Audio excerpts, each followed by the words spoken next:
सजना है मुझे सजना के लिए। बहुत सारे लड़के लड़के मुझसे सवाल पूछ रहे थे कि भैया हमारी शादी होने वाली है, तो हम किस तरह से खुद को तैयार कर सके कि हम अपने शादी वाले दिन बहुत ही ज्यादा बेहतरीन लगे। लड़कियां भी और लड़कों को भी एज ए टिप्स मैं दूंगा, जो कि हम मॉडल्स फॉलो करते हैं, क्योंकि लगभग हमारे लिए रोज ही शादी होती है। हालांकि लड़की नहीं मिलती, लेकिन रोज शादी जैसा माहौल होता है हमारे लिए। इनफैक्ट जो भी एक्स्ट्रा फैट है, चर्बी है, वो कट जाने वाली है। आप देख सकते हैं साइकिलिंग करना, कार्डियो का। ऐसा मत करो मेरी जान, लाइफ में कुछ अच्छा करो यार। ना आज मैं तुमको एक ऐसी चीजें बताऊंगा ना, जो ना तुमने कहीं सुनी होगी और ना ही कहीं तुम सुनोगे। सबसे पहली चीज से शुरुआत करते हैं। अगर तुमको वाकई में ग्लो चाहिए, तो पहले ये पता लगाओ कि ग्लो आ किस कारण से नहीं रहा है। समझ रहे? इसका मतलब ये है कि जनरल स्किन केयर या जनरल डाइट खाने से तो भैया जनरल रिजल्ट ही तुम्हें देखने को मिलेंगे। बंदर और बंदरिया ही लगोगे अपने शादी वाले दिन पे। लेट मी टेल यू, चाहे जितना मर्जी मेकअप पोत लेना, अगर तुमको स्ट्रेटेजिकली आगे चलना है, तो यहां पर मैं तुमसे ये बात कह रहा हूं कि एक बार अपना 6 महीने पहले ब्लड टेस्ट जरूर कराना। ना मैं इसलिए कह रहा हूं क्योंकि जब तुम अपना ब्लड टेस्ट कराओगे, तो तुमको ये पर्टिकुलर चीजें पता चलेगी कि मुझ में, मेरी पर्टिकुलर बॉडी में किस चीज की कमी है ना, उस पर्टिकुलर चीज को मैं सही करने लग जाऊं। फॉर एग्जाम्पल, आपने कराया कंप्लीट ब्लड काउंट टेस्ट, ठीक है, उसमें आपको पता चला, अगर खासकर आप लड़की हो तो आपको पता चला कि यार मेरे को ना एनीमिया की प्रॉब्लम है, तो आप एनीमिया की प्रॉब्लम की वजह से ग्लो नहीं आता है। Let me tell you straight forwardly, जी हाँ। और कहा आप वो कोलेजन खा रहे थे, कहा तुम वो डीआईवाई लगा रही थी, हल्दी चंदन से मेरे को रूप का निखार मिलेगा, लेकिन ऐसा नहीं होता है यार। जब तक स्पेसिफिक प्रॉब्लम को नहीं पकड़ोगी मेरी बहन और भाई, तब तक तुम्हें नहीं निखार मिलेगा। सीधी बात बोल रहा हूं। तो point number 1, get your blood test done. Now कौन सा ब्लड टेस्ट कराना है, ये कैसे पता करेंगे? सीधी बात है, देखो यार, मैं कोई डॉक्टर वगैरह नहीं हूं, मैं साफ बोलता हूं, मैं कोई डॉक्टर नहीं हूं, लेकिन मैं इस जर्नी से गुजर चुका हूं जो तुम अभी जी रहे हो। जो तुम पाना चाहते हो ना, मैंने कहीं ना कहीं वो चीज पा ली है, इसी वजह से मैं मॉडल बन के बैठा हूं भाई। तो यहां पर तुमको क्या करना है, कंप्लीट ब्लड काउंट टेस्ट करा लेना। छोटा सा टेस्ट होता है, उसमें तुम्हें पता चल जाएगा तुम एनीमिया से ग्रस्त हो या नहीं हो। दूसरा, विटामिन डी डेफिशिएंसी टेस्ट, चाहे तो लिख लेना। इससे होगा क्या, तुमको ये पता चलेगा कि तुम विटामिन डी में पर्टिकुलरली डेफिसिट हो या नहीं हो। अगर होगे तो तुम उस हिसाब से खाना शुरू कर दोगे। आप ये चीज देख रहे हो कि हम किस तरह से स्ट्रैटेजी बना रहे हैं यहाँ पे। हम कोई जनरल चीज कर ही नहीं रहे, हम ना अंदर से शुरुआत कर रहे हैं। वरना आप क्या करते हैं लड़के लड़कियां, वो शुरुआत बाहर से करते हैं, हम अंदर से कर रहे हैं। हमें पता होगा कि हम किस चीज में डेफिसिट है। अब ये चीज लिपिड प्रोफाइल टेस्ट, इससे पता चलेगा कि आप ओमेगा 3 में डेफिसिट हो या नहीं हो। अगर होगे तो आप एक ओमेगा 3 का सप्लीमेंट ले सकते हो, या फिर आप फिश से पूरा कर सकते हो अगर खा सको। रेड मीट जितने होते हैं, एग्स जितने होते हैं, जितने क्या मतलब ब्राउन और व्हाइट ही होते हैं। इसके बाद विटामिन का एक पूरा टेस्ट होता है, जिसमें सारे के सारे विटामिन आ जाते हैं। उसमें कंप्लीट पता चल जाएगा कि तुम्हें विटामिन B12 की कमी है, या विटामिन ए की कमी है, विटामिन सी की कमी है। इस वजह से तुम उस पर्टिकुलर विटामिन को लेना शुरू कर दोगे वाया फूड्स या supplement, and you will see a damn good result. Tip number 2, किसी भी इवेंट की शुरुआत अगर तुम्हें अच्छा दिखना है उस पर्टिकुलर दिन, उसकी शुरुआत जो होती है उससे 6 महीने पहले करनी पड़ती है, तब जाके वो रिजल्ट आते हैं जो तुम एक्सपेक्ट करते हो।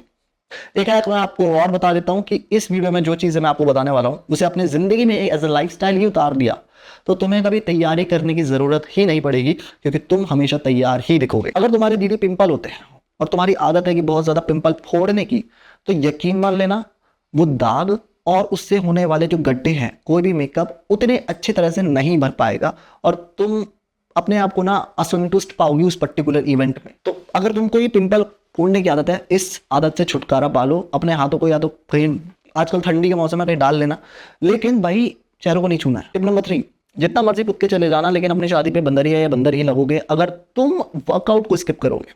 वर्कआउट ना बहुत ही अंडररेटेड मेकअप होता है।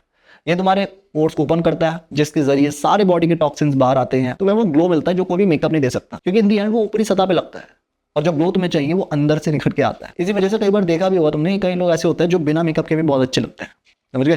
तो इस वजह से 6 महीने पहले से शुरुआत कर देना, और इस उम्मीद में मत करना कि मुझे शादी वाले दिन अच्छे लग रहा है इस वजह से कर रहा हूँ। ना ना ना ना ना, क्या फायदा हुआ 1 महीने बाद फिर तुम वापस से बंदरिया बंदरिया लगने शुरू कर दो, तलाक हो जाएगा। मैं नहीं चाहता भाई ऐसा कुछ हो। भाई इसे अपना लाइफस्टाइल बना के देखना, मैं सही बता रहा हूँ, कभी मेकअप की जरूरत ज्यादा नहीं पड़ेगी। अगली टिप, जब तुम शादी करने जा रहे होते हैं ना, मन में बहुत ज्यादा लड्डू फूटते हैं कि भाई मेरे को तो अपनी शादी में ऐसा ही दिखना है, और उस चक्कर में हम इतनी सारी चीजें लगाना शुरू करते हैं ना, कि ये क्रीम भी, वो क्रीम भी, ये ब्लीच भी, वो ब्लीच भी। अरे भैया मैडम, अगर ऐसा करोगे ना तो क्या हुआ शादी वाले दिन ग्लो छोड़ो, कहीं से आपकी स्किन जो है ना काली दिखेगी, कहीं से लाल दिखेगी, और पिछवाड़ा होता है ना बंदा। एनीवेज, तो ये सबक सीख लेना, कभी भी इस तरह के एक्सपेरिमेंट नहीं किए जाते। जो डर्माटोलॉजिस्ट आपको बताएगा उसी तरह से आपको आगे बढ़ना, खुद के डॉक्टर मत बनना। इसी से मिलता जुलता अगला पॉइंट, अगर तुमको लगता है कि मुझे ये कंसर्न है और तुम्हारा बजट का थोड़ा सा इशू है, यहाँ पर क्या करना है, फॉर एग्जाम्पल अगर तुम्हें ब्राइटनिंग चाहिए तो तुम विटामिन सी सीरम का इस्तेमाल कर सकते हो। फॉर एग्जाम्पल तुम्हारे एक्ने है तो तुम सैलिसिलिक एसिड का इस्तेमाल कर सकते हो। फॉर एग्जाम्पल तुम्हारे एक्ने के मार्क्स है तो तुम कोजिक एसिड का इस्तेमाल कर सकती हो या कर सकते हो, ठीक है। इससे होगा क्या, वो तुम पर्टिकुलर एक कंसर्न को टारगेट करके ही उस पर काम कर रही होगी। अगले टिप, भाई कोलेजन तभी काम करेगा जब तुम एक तो उसे सही वक्त पे लगाना शुरू करोगे। लगाने से मेरा मतलब है कि खाना शुरू करोगे, और 3 महीने लगते हैं इसके रिजल्ट आने में, और जरूरी नहीं है कि जो तुम कोलेजन खा रहे हो उससे रिजल्ट आए ही, तो सिर्फ उसके भरोसे मत बैठना। अपनी डाइट में कोलेजन रिच फूड्स को इंक्लूड करना। अगर नहीं पता तो ये वीडियो बना रखी है, इसको देख लेना, जाके पता चल जाएगा क्या होता है। अच्छे से वो खाना प्लस कोलेजन, और अगर तुम्हें एक नेक्स्ट लेवल और ऊपर जाना है तो ग्लूटाथायन आता है। मैं क्या कहूँगा कि हो सके अगर तुम्हारा बजट अलाउ करता है, और क्योंकि तुम्हारी शादी भी है तो ग्लूटाथायन के इंजेक्शंस आते हैं, वो तुम ले सकती हो फॉर द टाइम बीइंग। और मैं बिल्कुल भी ये स्किन वाइटनिंग प्रमोट नहीं कर रहा, बिल्कुल नहीं। लेकिन अगर तुम्हें लगता है तुम्हें जरूरत है तो, प्लस अगर तुम्हारा उतना बजट नहीं है तो तुम सप्लीमेंट ग्लूटाथायन का भी ले सकते हो। कब खाओगे, सुबह तुमने कोलेजन खा लिया फॉर एग्जाम्पल ब्रेकफास्ट के 45 मिनट के बाद, और लंच के या डिनर के बाद ग्लूटाथायन ले ली, तो इससे होगा क्या, तुम्हें दोनों का कंबाइंड इफेक्ट देखने को मिलेगा। अगली टिप बहुत इंपॉर्टेंट है कि तुम अपने स्ट्रेस को मैनेज करके रखोगी, और खासकर अगर लड़के हो तो उनपे फाइनेंशियल स्ट्रेस भी होता है और शादी का स्ट्रेस भी होता है, और जो बीवी की बकवास वाला स्ट्रेस होता है वो जो होने वाली है, तो उस चीज का ध्यान रखना है यार। स्ट्रेस कॉर्टिसोल को इंक्रीज कर देता है, कॉर्टिसोल से तुम्हारे बाल भी झड़ते हैं, और लड़कों में खासकर सबसे ज्यादा प्रॉब्लम होती है, और लड़कियों में भी होती है, क्योंकि स्ट्रेस जो बढ़ता है तो कॉर्टिसोल स्पाइक होता है, और एज अ रिजल्ट तुम्हारी बॉडी जो है पिंपल्स यानी इन्फ्लामेशन के रूप में पिंपल पैदा कर देती है। सिंपल सी चीज बता देता हूँ, जिन चीजों से स्ट्रेस हो रहा है उससे दूर रहो। कई सारे लोग ये बोलेंगे कि मुझे तो अपनी होने वाली पत्नी से स्ट्रेस हो रहा है, उसके लिए भाई तुम अश्वगंधा ले लेना, नहीं होगा। अश्वगंधा ले सकते हो आप, रात को सोने से पहले स्ट्रेस नहीं होगा। अच्छा काम करता है, अडेप्टोजन होता है, और अच्छी तरह से ये तुम्हारे स्ट्रेस को मैनेज करता है, और पिंपल्स की समस्या नहीं होती, क्योंकि स्ट्रेस कम होगा तो बाल कम झड़ेंगे, और पिंपल्स यानी कि इन्फ्लेमेशन एज अ रिजल्ट नहीं होता है। अगली चीज, इस वक्त पे कोई भी DIY तरह की चीजें मत करना, जैसे कि हल्दी लगा के बैठ गए, टमाटर लगा के बैठ गए, या फिर नींबू का रस लगा के बैठ गए। वो तब की बात होती है जब तुम्हें ऐसे कोई बड़े फंक्शन में नहीं जाना होता। लेकिन अगर तुम्हारी शादी आने वाली है तो भाई ये बकचोदियां मत करना, इससे सही बता रहा हूँ।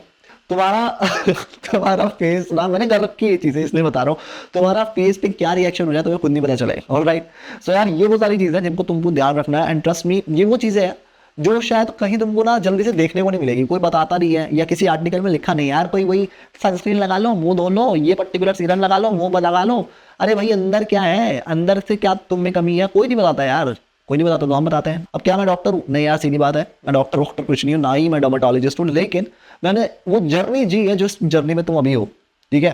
तो एज अ गाइड मैं तुमको सजेस्ट कर सकता हूँ, एज ए एक्सपर्ट मैं तुमको कुछ ऐसे सजेस्ट नहीं कर सकता। On that note I will see you in the next video. शादी हो तो मिठाई भेज देना। I will see you in the next video, bye.